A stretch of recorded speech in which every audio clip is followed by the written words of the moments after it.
กันดอกก็มุงมองสุดกำแพงดึงก็ใช้ยงเอาคามาบอกมาเลยเด้แต่เขาคดีมนเปี่ยวกันนั่นมันเวลามันถึงข่าวยามหามองในการนอนไปกราบเอากำน้ำใจศาสนาปีนั้นเราเขาว่าในการนะนั่นได้ทำด้วยปกกำนั่นเขาก็ลงเขาบอกใช้ยงเขาว่ากันเลยถ้าได้หามองคำจงก็เลยหามองหนึ่งทุกก็เลยหามองไว้วันหนึ่งทุกก็เลย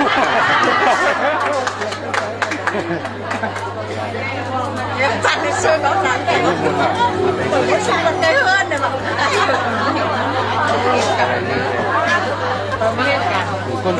จังหวะเสียเลยสนั่งปาเอเขายันซื้อที่หาพี่น้องสองก็หาห้องความวักกันในกาวานอเกกว่าหาห้องปัจจุบันความพูดลองความสองก็วักกันโดยสีตั้งหักตั้งเพียงอ่ะนั่นก็ให้เฮ็ดตัวจริตตั้งตัวตั้งโถตั้งมีพนั่งโมเสียงเฮ็ดปาเอคำที่เฮ็ดตัวเฮ็ดโถตั้งมาก็ไม่พอมาปลาเอียวค่ะนอนในมิตรเล็กคนที่เราไปมุงไปมองทองใส่น้องค่ะเปิดถอดในน้องเอเลยคือโถเนี่ยคือว่าหิมโพมานะอะไรคุณป้าที่ปอเจ้าเพื่อนไม่ได้มีกับเขา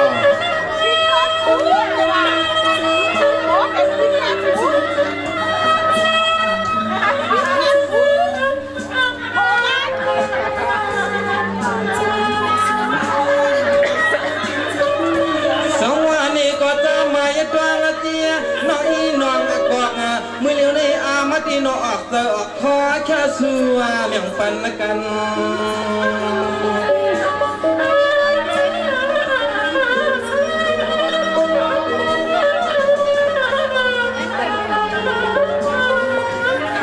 เขาก็ตีดังตัวเฮ็ดนะพอเฮ็ดมีน้องเอียนพี่ปอนันจะมาเพิ่งยินหน้าทอมเอาล้อฮับลองเปียวชื่อแลล้อเฮา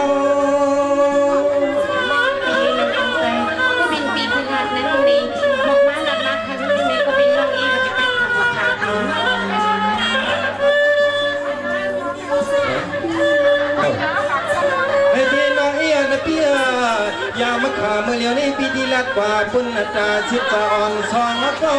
เขาว่าอยู่ที่ห้องกินนะเศร้า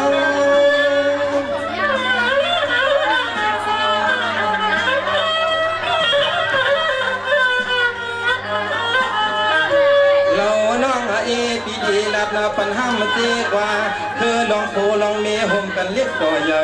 ในก่อใจปีเขาป่องแดงเจียงปันน้องยำในเล่นนา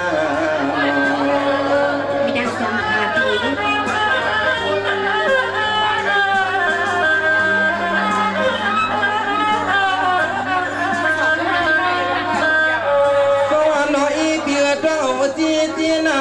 ลองหักเปียงเลี้ยงเฮาตาเปลี่ยนเจ้าคำมาโพค่ะปีในหนังสือก็เป็นปีนี้ข้างหลังเขาค่ะในของโลกมากทะเล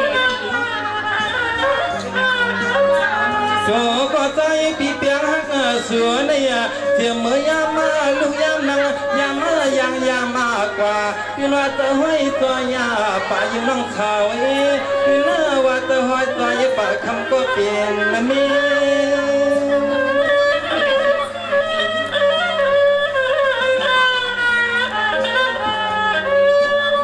เมื่อเลี้ยวในปีเดียเป็นเสียชิดตาเลี้ยงโกโคขัดตะก็เดียกกำมอยแต่วันพี่เฮาพี่อ่อยหอยย้ำมือเลยก็ดีซ้ำซ้ำตัวน้อยแก่ขี้ที่จังยันสุดยามโกตื้อทับมัดที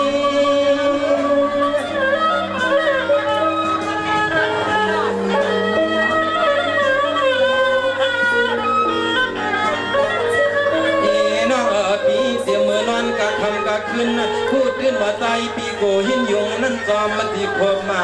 จุบมาเชียงน้องเสียเลยโอ้คำจอมมาเปิดปัดมาหอบน้องเฮาเขาในมีทางสมุทรคุณดังก็เป็นปีเก็บเสียงเลยเพลงเป็นน้องเอ๋เขาอยู่ทุกครั้งเป็นกมองค่ะยืนนั่นทอมหน้านางอีลูกมีเปียโนย้ำขามือเลี้ยวนี่เตรียมลองเขาลองเงินลองคำว่านี่ก็เขาคำเอาปุ่นคว้าน้องมาหน้ายาเขาคำว่าเฮ็ดและเลี้ยงเฮ็ดดู